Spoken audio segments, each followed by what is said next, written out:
तो हाँ जी, देखो जी, ये आपकी जन्म कुंडली का चार्ट है। आपका नाम है नरेश और आपकी जो कुंडली बनी है वो है तुला लग्न की। और आपकी जो राशि बनी है वो है वृश्चिक राशि। अगर आपकी मैं कुंडली की बात करूं कि कुंडली है कैसी, तो आपके ग्रह अच्छे भी हैं और कुछ ग्रह आपके खराब भी हैं, जो कि मैं पूरा विस्तार से आपको समझाऊंगा। लेकिन ये सब कुछ बताने से पहले आपको मैं थोड़ी सी बेसिक जानकारी पहले बताऊंगा, ताकि जो आपको मैं भविष्यवाणी बताने वाला हूँ वो आपको अच्छी तरह से समझ आ जाए।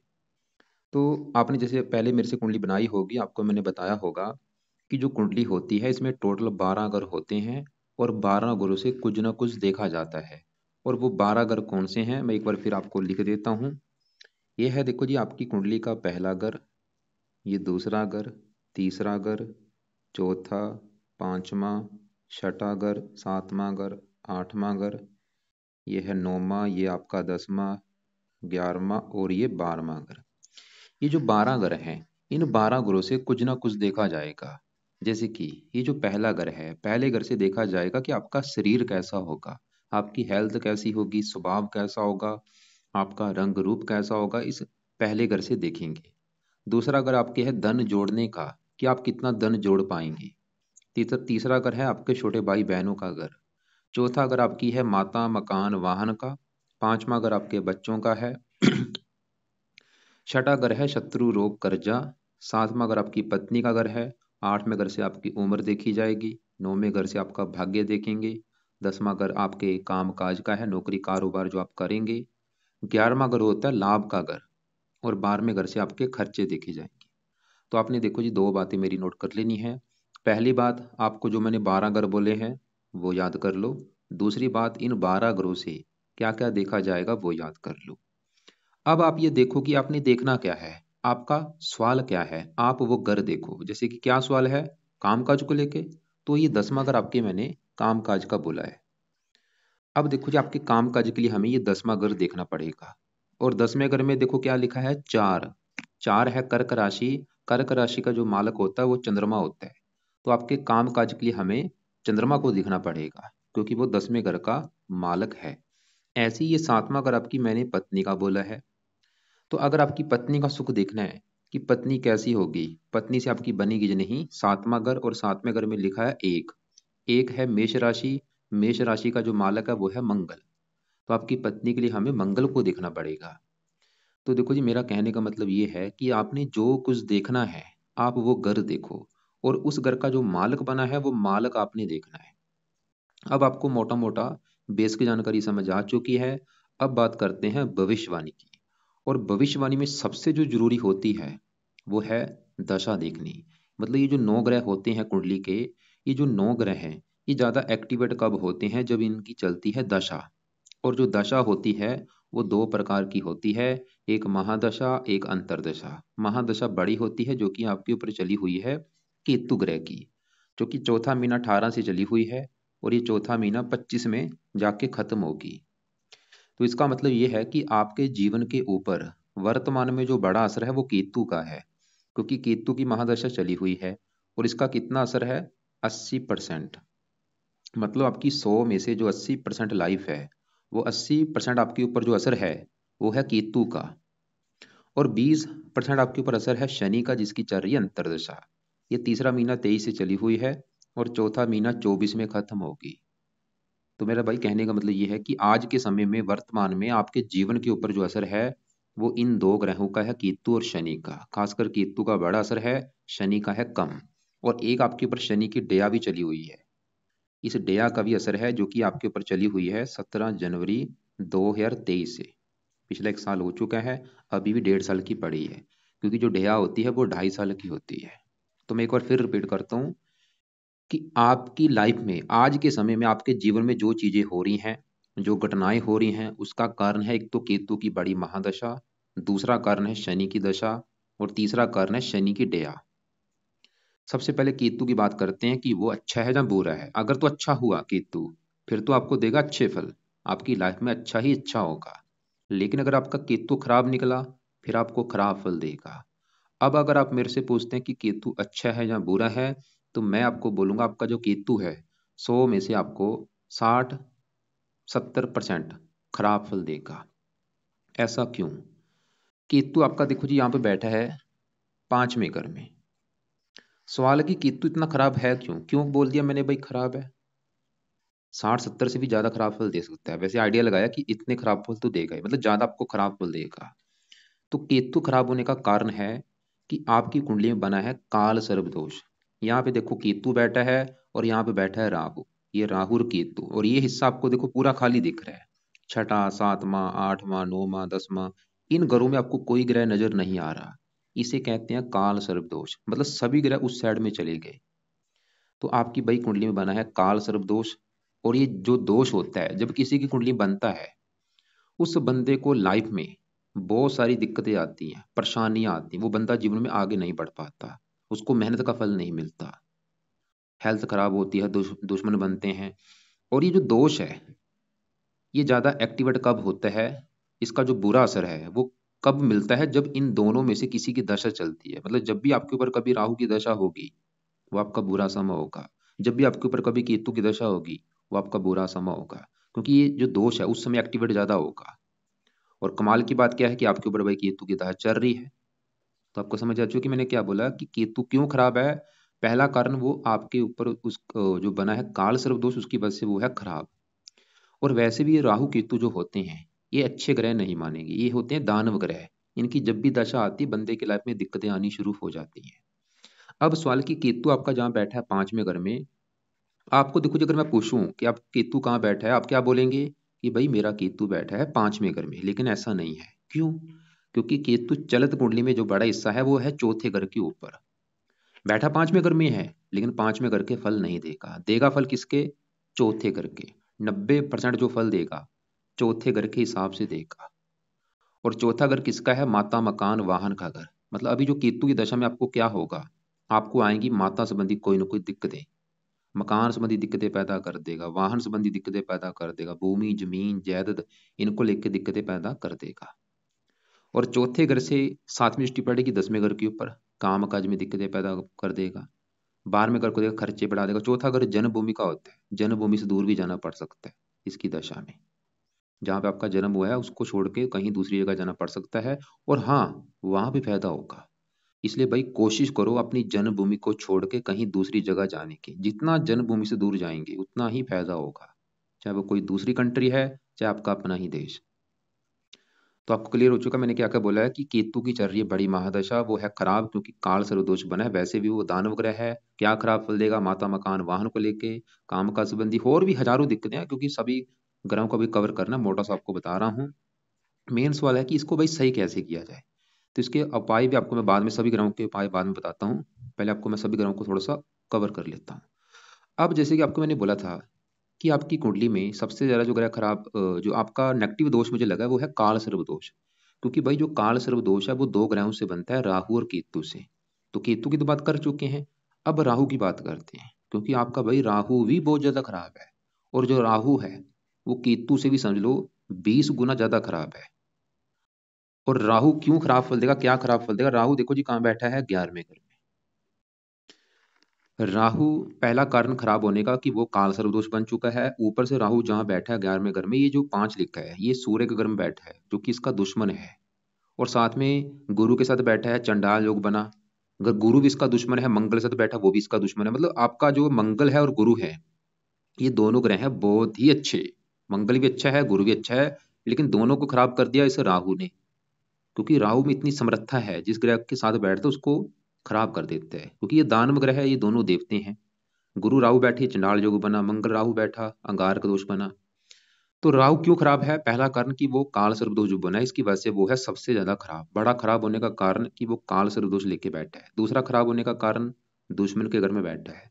और तीसरा कारण ये जो इसके साथ जो ग्रह बैठे हैं, ये दोष बन चुके हैं। चंडाल योग अच्छा नहीं माना गया, अंगारक दोष अच्छा नहीं माना गया। अब देखो जी राहु क्या खराब फल देगा। और एक और बात, जैसे आपको मैंने बोला कि केतु का जो बड़ा हिस्सा है वो चौथे घर के ऊपर है, ऐसे ही भाई राहु बैठा तो 11वें घर में है, लेकिन राहु का भी जो 90% हिस्सा है वो है इस 10वें घर के ऊपर। मतलब राहु का जो बुरा फल है वो 10वें घर के हिसाब से आपको मिलेगा। और 10वां घर किसका है? काम काज का घर, पिता का घर, सरकार, मान प्रतिष्ठा। तो राहु क्या कर देगा? आपको काम काज में हमेशा दिक्कतें लगी रहेंगी। पिता संबंधी दिक्कतें लगी रहेंगी, सरकारी कामों में दिक्कतें आएंगी, मान प्रतिष्ठा में कमी होगी। मतलब ये जो काल सर्प दोष बना है, ये जो एक्टिविटी, ये जो ज्यादा आपको नुकसान देंगे चौथे और 10वें घर को लेके देंगे। 10वां घर काम काज का है, चौथा घर है माता मकान वाहन का। इनको लेके आपको दिक्कतें ज्यादा आएंगी लाइफ में। तो राहु देखो जी इनको भी खराब कर रहा है, और राहु की दृष्टियां भी पड़ेंगी। 10वें घर से दूसरे घर को देखेगा, धन की हानि, चौथे घर को, छठे घर को। और जब कभी राहु की दशा होगी, वो समय भी आपका बुरा समय होगा। चाहे वो बड़ी दशा है, चाहे छोटी दशा है, एक और भी होती है पत्यंतर दशा भी होती है, सूक्ष्म दशा। मतलब अगर आपने राहु को भी सही कर लिया, हजारों दिक्कतें आपकी दूर हो जाएंगी। सबसे बात ये नोट कर लो, अगर आपने काल सर्प दोष दोष कर लिया, आप देखो जी तभी जीवन में आगे बढ़ेंगे अगर ये दोष आपका दूर होगा। क्योंकि ये आपको आगे नहीं बढ़ने देगा, मेहनत का फल मिलेगा ही नहीं आपको। दिक्कतें परेशानियां, खासकर काम काज में दिक्कतें ज्यादा आएंगी। तो इसके भी क्या उपाय हैं आपको मैं बाद में बताता हूँ। पहले मैं सभी ग्रहों को कवर कर लेता हूँ। आपका एक सवाल था काम काज को लेके। 10वां घर देखो जी है काम काज का घर, क्योंकि मालिक देखना सबसे जरूरी होता है। तो 10वें घर में अभी मैंने बोला 10वें घर के ऊपर राहु का बड़ा हिस्सा है, वो हम देख चुके हैं। वो 10वें घर की कर रहा है हानि। अब 10वें घर में जो लिखा है चार, चार है कर्क राशि, मालिक चंद्रमा है, हमें चंद्रमा को भी देखना पड़ेगा कि वो कैसा है। और चंद्रमा की अगर मैं बात करूं, वो भी भाई आपका बहुत ही ज्यादा खराब है। क्यों? क्योंकि चंद्रमा आपका कहाँ बैठा है, दूसरे घर में आके। और दूसरे घर में यहाँ पे जो 8 लिखा है, ये है चंद्रमा की नीच राशि। मतलब आपका सवाल है कि चंद्रमा खराब है क्यों, उसका कारण है कि वो आपकी कुंडली में नीच का बैठा है। नीच का मतलब ये जो देखो 8 है, ये वृश्चिक राशि जो कि चंद्रमा की नीच राशि है। कोई भी ग्रह भाई जो नीच का होता है वो अच्छा नहीं माना गया। तो चंद्रमा खराब इसलिए क्योंकि वो नीच का है। अब सवाल है कि वो क्या खराब फल देगा। तो चंद्रमा देखो जी किस घर का मालिक था, 10वें घर का, जो कि 10वां घर है काम काज का, पिता का, सरकार, मान प्रतिष्ठा। तो 10वें घर का मालिक नीच का बैठा है, क्या होगा, हमेशा काम काज में दिक्कतें लगी रहेंगी। क्योंकि भाई आप खुद देखो, काम काज के घर का मालिक नीच का बैठा है, कैसे आपका काम काज चलेगा बताओ। ये हमेशा दिक्कतें देता रहेगा, चाहे कोई भी काम कर लो। चाहे आप ट्यूशन का काम छोड़ के कोई बिजनेस कर लो, जो भी काम करेंगे भाई दिक्कतें लगी रहेंगी। और ये पिता संबंधी भी दिक्कतें, सरकारी कामों में दिक्कतें, मान प्रतिष्ठा में कमी। और चंद्रमा जहां बैठा है उस घर की भी हानि कर देगा, जहां बैठा है दूसरे घर में नीच का। और दूसरा घर किसका है, धन का। धन की हानि करता रहेगा, आपका खर्च होता रहेगा। और जिन चीजों को कारक का, कारक किसका होता है, माता का। माता संबंधी दिक्कतें, मन का कारक है, मानसिक चिंता। अब सवाल है कि इसको भी कैसे सही किया जाए, मैं फिर बोलूंगा। सभी पहले आपको फलादेश कर दूं, फिर आपको मैं पूरे उपाय बताऊंगा कि उपाय क्या करने हैं, कैसे करने हैं। अब देखो जी साथ में जो बुध बैठा है वो फिलहाल आपका अच्छा है, इसकी बात कर ही लेते हैं। बुध देखो जी आपका इस घर का मालक है, 9वें घर का। और 9वें घर से देखा जाता है भाग्य। अगर आपका भाग्य देखना है, 9वां घर और 9वें घर में 3 लिखा है, मिथुन राशि, मालक बना बुध। बुध भाग्य शो के धन के घर में बैठा है। बुध फिर भी ये दिखा रहा है कि भाग्य वंश आपको लाइफ में धन मिलेगा। और बुध वैसे 12वें घर का भी स्वामी, खर्च भी धन होगा, लेकिन ये 12वां घर विदेश का है। विदेश से भी आपको धन मिल सकता है। मतलब आप अगर विदेश जाते हैं वहां से भी धन मिलेगा, या कोई विदेशी व्यापार करते हैं वहां से भी धन मिलेगा, लेकिन धन आपका खर्च भी होगा। तो ये आपका तकरीबन, इसको समझ लो तकरीबन अच्छा है आपका। अब तीसरे घर में सूर्य शुक्र बैठे हैं, ये भी आपके हैं बहुत ही अच्छे। पहले मैं सूर्य की बात करूं, ये बैठा है तीसरे घर में। और तीसरे घर में लिखा है 9, जो कि है धनु राशि, मालक बना सूर्य। तो धनु राशि का मालक है गुरु। तो तीसरे घर का मालक गुरु है, और तीसरे घर में बैठा है सूर्य। सूर्य देखो जी क्यों अच्छा है, क्योंकि वो तीसरे घर में बैठा है गुरु के घर में, जो कि इसका है मित्र। और यहाँ पे एक योग भी बना है, सूर्य बैठा है गुरु घर में और गुरु बैठा है सूर्य घर में, स्थान परिवर्तन जो हुआ है। अब सवाल की सूर्य क्या अच्छे फल देगा। सूर्य देखो जी जिस घर का है मालक, मालक है ये 11वें घर का, जहाँ ये राहु गुरु मंगल तीनों बैठे हैं। यहाँ पे देखो 11वें घर में 5 लिखा है, सिंह राशि, मालक सूर्य है। और तीसरा घर जो होता है ये मेहनत का घर होता है, मेहनत, पराक्रम, उद्यम। मतलब सूर्य क्या अच्छे फल देगा। 11वां घर है लाभ, लाभ चला गया मेहनत के घर में। आमदन चलेगी मेहनत के घर में, इच्छा पूर्ति चलेगी मेहनत के घर में। सूर्य ये दिखा रहा है कि आप भाई खुद की मेहनत के बल पर अपनी इच्छाएं पूरी करेंगे, खुद की मेहनत के बल पर आगे बढ़ेंगे, खुद की मेहनत के बल पर धन कमाएंगे। सूर्य तो ये दिखा रहा है। और ये आपको मेहनती बना देगा, साहसी बना देगा, उद्यमी बना देगा। और सूर्य भी आपका बैठा है तीसरे घर में। लेकिन ये चलित कुंडली में अगर देखूं, इसका भी जो आधे से ज्यादा हिस्सा है वो है दूसरे घर के ऊपर। दूसरे घर को ज्यादा एक्टिवेट करेगा, ये धन के लिए अच्छा है। लेकिन सूर्य के पीछे जीरो लिखा है, इसमें बल ही नहीं है। जो अच्छे फल देने थे वो अच्छे फल आपको मिलेंगे बिल्कुल ना के बराबर। जो अच्छे फल इतने थे मिलेंगे आपको कितने, थोड़े से बस। क्यों? बल ही नहीं है इसमें। अगर इसका बल बढ़ेगा क्या होगा, इसके अच्छे बल बढ़ जाएंगे। अच्छे बल क्या बढ़ेंगे, अगर आपने इसको इसके बल को बढ़ा दिया, अच्छा बल एक तो बढ़ेगा, आपके धन के लिए अच्छा है, धन आना शुरू हो जाएगा, आमदन बढ़नी शुरू हो जाएगी, इच्छाएं पूरी होनी शुरू हो जाएंगी, और भी कई अच्छे फल। अब साथ में शुक्र बैठा है, वो भी अच्छा है। शुक्र इस पहले घर का मालिक है जहाँ पे ये 7 लेखा है। पहला घर है शरीर, आपका शरीर, सेहत, स्वभाव, रंग रूप, पर्सनैलिटी। इसके लिए पहले घर के मालिक शुक्र को देखना पड़ेगा, जो कि बैठा है तीसरे घर में। शुक्र भी दिखा रहा है आपको मेहनती बनाएगा, साथ से उद्यमी। और ये 9वें घर को देख रहा है, देश विदेश की यात्रा करवाएगा। 8वें घर का मालिक आयु के लिए अच्छा है। अब यहाँ पे 11वें घर में मंगल गुरु बैठे, इनकी अगर बात करूँ, पहले मंगल की बात करता हूँ। मंगल देखो जी, आपके इस 7वें घर का मालिक है, जो कि है पत्नी का घर। अगर आपकी पत्नी का सुख देखना है, 7वां घर, और 7वें घर में लिखा है 1, जो कि है मेष राशि, मालक कौन बना, मंगल। तो आपकी भाई पत्नी के लिए हमें देखना पड़ेगा मंगल को। और वो कहाँ बैठा है, 11वें घर में, सूर्य के घर में। मतलब आपका मंगल अच्छा है या बुरा है, तो मंगल आपका है बहुत ही अच्छा। लेकिन उसके जो अच्छे फल है उसमें थोड़ी सी कमी आएगी, क्योंकि साथ में राहु बैठा है। लेकिन पहले आपको बता दो मंगल ने अच्छे फल देने क्या है। मंगल किस घर का मालक है, पत्नी घर का। पत्नी चलेगी लाभ के घर में। मंगल ही दिखा रहा है कि पत्नी के आने के बाद आपकी आमदन बढ़नी शुरू हो जाएगी। पत्नी के आने के बाद आपकी इच्छाएं पूरी होनी शुरू हो जाएंगी, और हो सकता है आपकी पत्नी धन कमाने वाली हो, मंगल ये दिखा रहा है। और मंगल इस घर का भी मालक है, दूसरे घर का, जहाँ पे 8 लिखा है, वृश्चिक राशि। मालक कौन बना, मंगल। धन का मालक लाभ कर बैठा है। मंगल ये दिखा रहा है कि आपको खुद की मेहनत के बल धन कमाएंगे, आपको धनी बना देगा, मंगल ये दिखा रहा है। मतलब मंगल पत्नी के लिए अच्छा है, धन के लिए अच्छा है। लेकिन आपको मैंने भी क्या बोला कि मंगल के अच्छे फल में आ जाएगी कमी, क्योंकि साथ में बैठा है राहु, अंगार का दोष बना है। अब यहाँ पे गुरु बैठा है, गुरु भी अच्छा था, तीसरे घर का मालक, मेहनत, आमदन के घर में, खुद की मेहनत के बल पर आप धन कमाएंगे। अब यहाँ पे शनि की बात करते हैं कि वो कैसा। शनि देखो जी बैठा है 12वें घर में। 12वें घर में बैठा ग्रह अच्छा नहीं होता, लेकिन शनि अगर चलित कुंडली में देखूं तो 90% हिस्सा उसका आ रहा है 11वें घर के ऊपर। मतलब शनि आपको तकरीबन अच्छे फल देगा।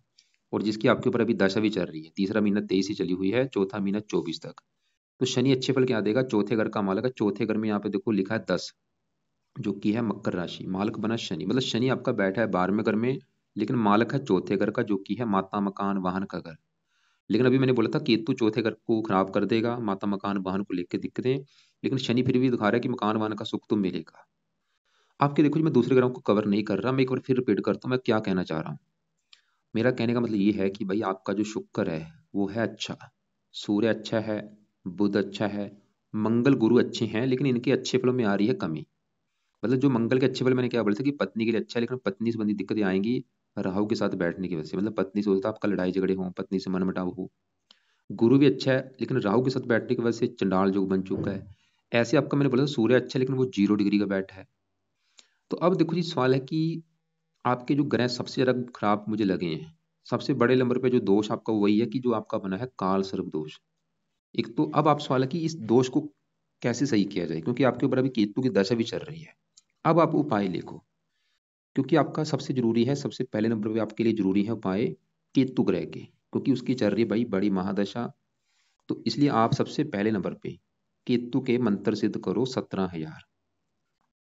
और ये आपने शुरू करने हैं अभी जो शनिवार आएगा, आज जैसे कि मंडे है, शनिवार की वेट करो। शनिवार से शुरू करना है संकल्प लेके।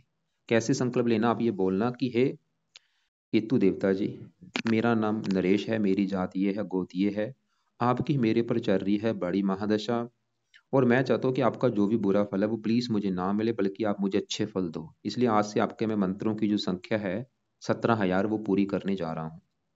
इस प्रकार आप संकल्प लेके ये मंत्र पूरे कर लो। मंत्र है ओम केम केतवे नमः। और जब आपने मान लो ये मंत्र पूरे कर लिए, और ये मंत्र पूरे करने में आपके चाहे 40 दिन लगे चाहे 21 दिन लगे, ये मंत्र आपने पूरे करने हैं। फिर आपने क्या करना है, फिर आप राहु के 18,000 मंत्र पूरे करो। और जब राहु के स्टार्ट करेंगे, वो दिन होगा शनिवार का। संकल्प लेके स्टार्ट करना। संकल्प आप ये लेना कि हे राहु देवता जी, मेरा नाम ये है, जाति ये है, गोत्र ये है, आप मेरी कुंडली में काल सर्वदोष बना के बैठे हैं, और आप चलित कुंडली में 10वें घर के ऊपर आ रहे हैं, जो कि है काम काज का घर। और मेरे काम काज में हमेशा दिक्कतें लगी रहती हैं, काम का धंधा सेट नहीं है। मैं चाहता हूँ मुझे काम काज का सुख अच्छा मिले। इसलिए आज से आपके मैं मंत्रों की जो संख्या है 18,000 वो पूरी करने जा रहा हूँ। इस प्रकार आप राहु के भी 18,000 मंत्र पूरे करो, जो कि है ओम राम राहवे नमः। और जब मान लो आपने राहु के मंत्र पूरे कर लिए, फिर आपने करने हैं शनि के मंत्र 23,000।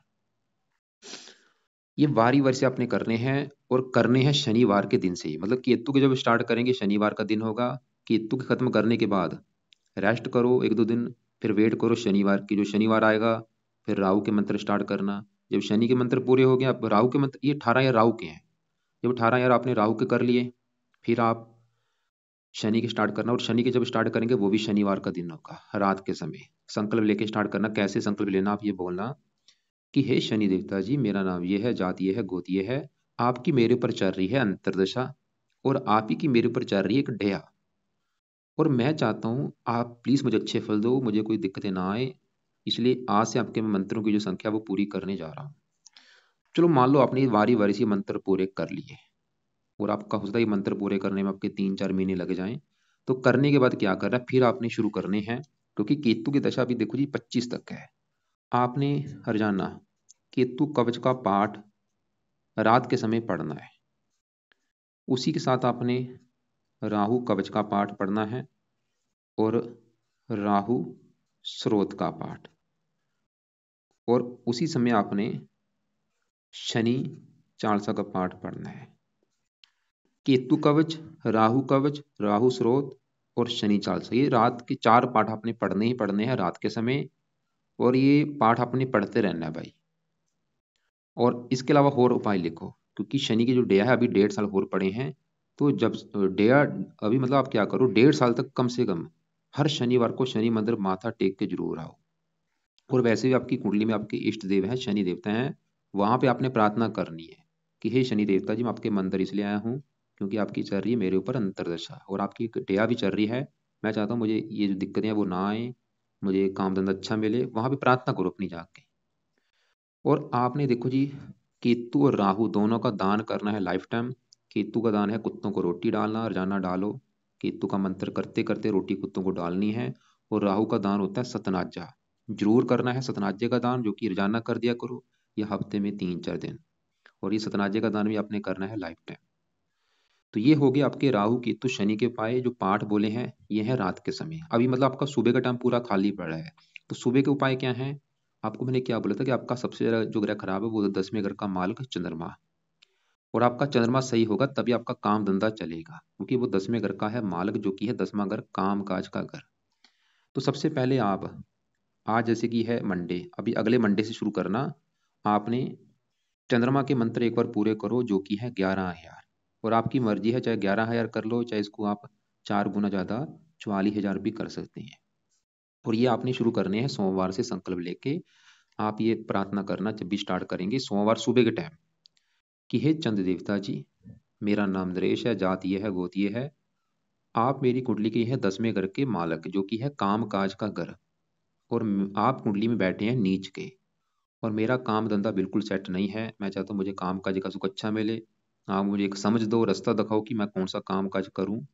इसलिए आज से आपके मैं मंत्रों की जो संख्या है वो पूरी करने जा रहा हूँ। इस प्रकार आप चाहे 11 कर लो, चाहे 4 गुना ज्यादा 44,000 कर लो। और ये मंत्र पूरे करने के बाद फिर आप चाहे छोड़ देना। फिर आपने शुरू करने हैं, अब नोट करो, मंत्र पूरे कर लेना है। ये तो है रात के समय। अब सुबह के टाइम आपके जो डेली के उपाय क्या होंगे सुबह के टाइम वो लिखो। एक तो आपने सुबह के टाइम चंद कवच का पाठ, चाहे एक पाठ चाहे 2 पाठ पढ़ना ही पढ़ना है, 1-2 पाठ जरूर पढ़ना है। चाहे इसको सुनना है चाहे पढ़ना है, कब तक, लाइफ टाइम, जब तक आपका काम का सेट नहीं हो जाता। उसी समय आपने सूर्य का मंत्र जाप करना है। क्यों करना है, क्योंकि सूर्य में बल नहीं है, जीरो है, इसकी पावर बढ़ेगी।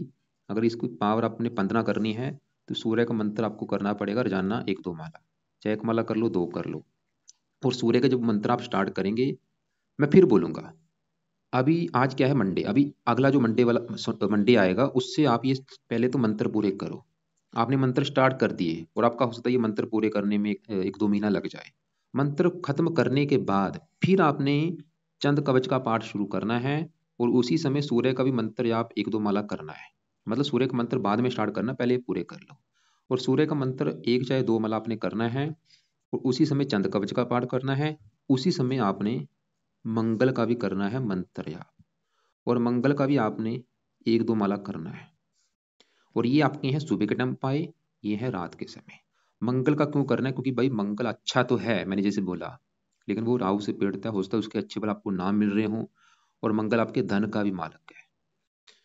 तो ये था आपकी कुंडली का भाई फलादेश। और अभी वर्तमान में जो आपकी दशा है वो सही नहीं है, आगे जाके आपकी 25 के बाद दशा चलेगी शुक्र की, वो समा फिर भी अच्छा होगा। और आपके जन्मभूमि से दूर जाने के भी काफी योग हैं, कोशिश करो जन्मभूमि से दूर जाके काम करने की, वहीं पे आपकी तरक्की होगी, वहीं पे आपको बेनिफिट होगा। क्योंकि केतु चौथे घर के ऊपर है, राहु 10वें घर के ऊपर, तो ये चौथे 10वें घर की करेंगे हानि। चौथा घर है मकान वाहन का घर, आपको इन चीजों का सुख तभी मिलेगा मकान वाहन का। इस चीजों का सुख कहाँ पे मिलेगा? जन्मभूमि से दूर जाके, जहाँ पे आपका जन्म हुआ है, अगर वहीं पे रहेंगे वहां पे सुख तो मिलेगा नहीं पूरी तरह से, वहां से दूर जाओ।